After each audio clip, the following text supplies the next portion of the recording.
Tengan ustedes muy buenos días, nuevamente acompañándoles con la reflexión de Proverbios, y en esta oportunidad Proverbios capítulo 28, verso 12. Hoy estamos con el título de Autoritarios y veamos entonces el texto bíblico. Dice así: cuando los justos triunfan, todo el mundo se alegra. Cuando los perversos toman el control, todos se esconden. ¿Qué sucede cuando se alteran los valores en un hogar? O cuando se alteran los valores en una nación. ¿Qué sucede? Por supuesto que va a haber un caos total. A lo bueno le dicen malo y a lo malo le van diciendo bueno. Por lo cual entonces nos preguntamos, ¿qué es lo que los líderes en esta tierra buscan? Tal vez fama, poder, beneficios materiales, monetarios. ¿Buscarán el bien del prójimo? Fíjese, hubo un grupo político denominado los limpios de la corrupción. Es un grupo que se presentó para las elecciones municipales de una provincia. ¿Sabe qué ha pasado con ellos? Bueno, los limpios de la corrupción, todos sus líderes terminaron en la cárcel y aún el día de hoy varios de ellos todavía están presos. ¿Por qué? Por la corrupción. Y se hacían llamar los limpios de la corrupción. Imagínense. Cuán terrible entonces es cuando gobiernan, ¿no? O cuando uno es gobernado por esta clase de valores o de tendencias de corazón o actitudes de personas. Y entonces la pregunta que nos hacemos, ¿y cómo usar entonces la autoridad?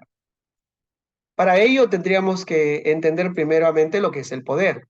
Y el poder entonces es la habilidad de influenciar en las personas para que hagan algo, cambien de alguna manera, bien sea que quieran hacerlo o no. Y por lo tanto, autoridad entonces es el derecho a ejercitar ese poder. Hay quienes quieren la autoridad y el poder para enriquecerse, como les mencioné hace un instante, para aprovecharse y para beneficiarse únicamente.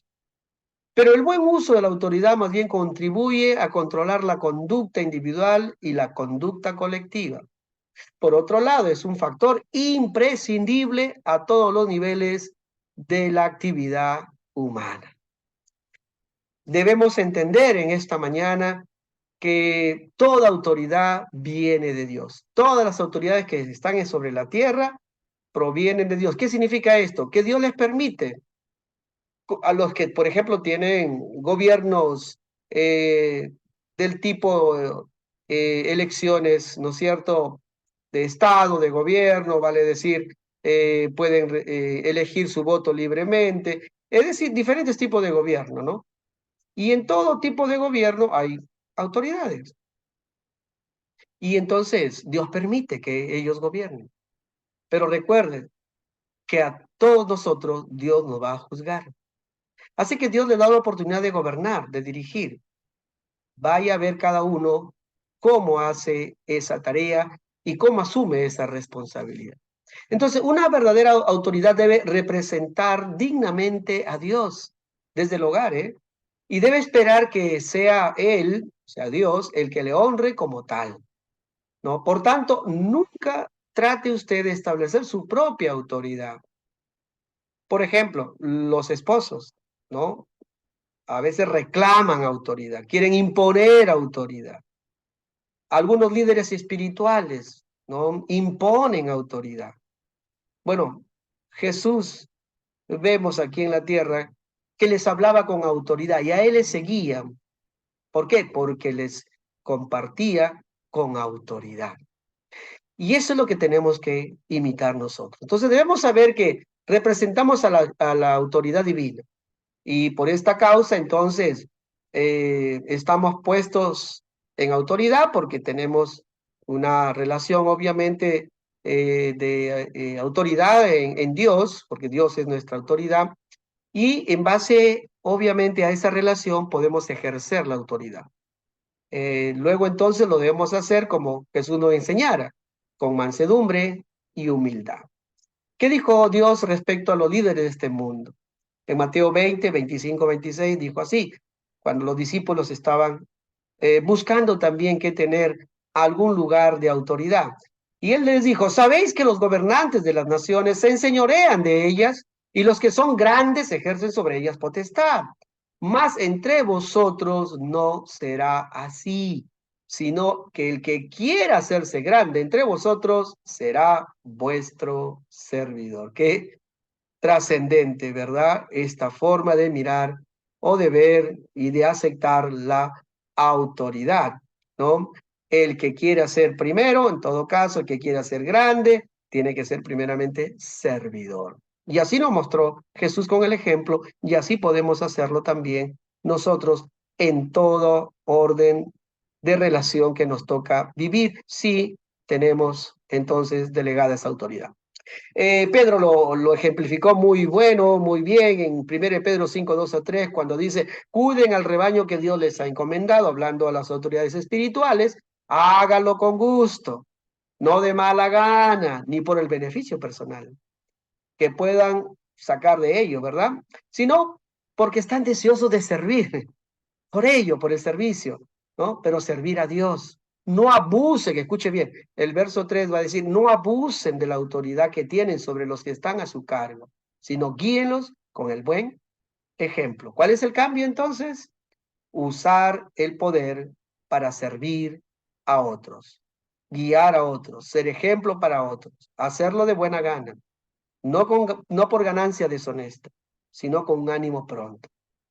¿Y qué beneficio tienen los que gobiernan, no? Y tienen temor de Dios.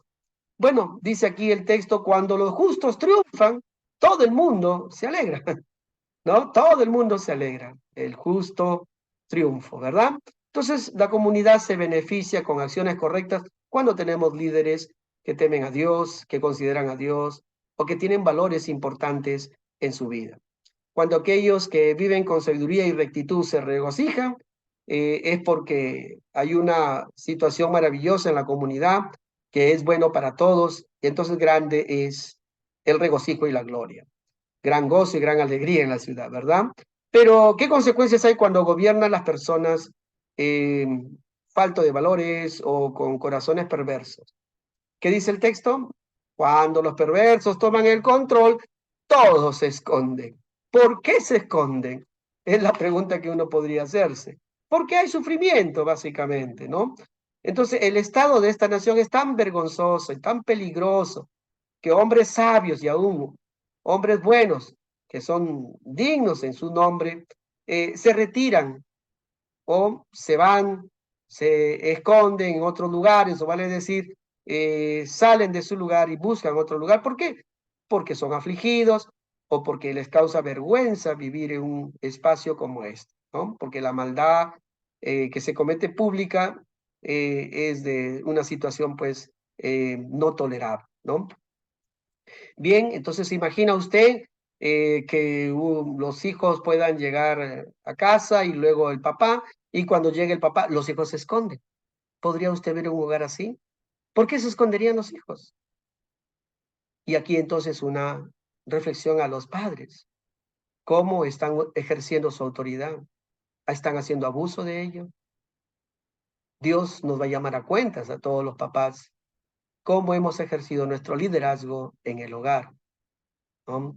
¿Cómo sufre una ciudad con líderes autoritarios corruptos, verdad? Si nuestra ciudad tiene policía, jueces, alcaldes correctos, entonces va a haber gran alegría y confianza. Así que te animo esta mañana a poder participar de un liderazgo de servicio. Y esto solamente lo podemos aprender de alguien que dejó su ejemplo, Jesucristo. Que podamos seguirle a Él. Que Dios te bendiga.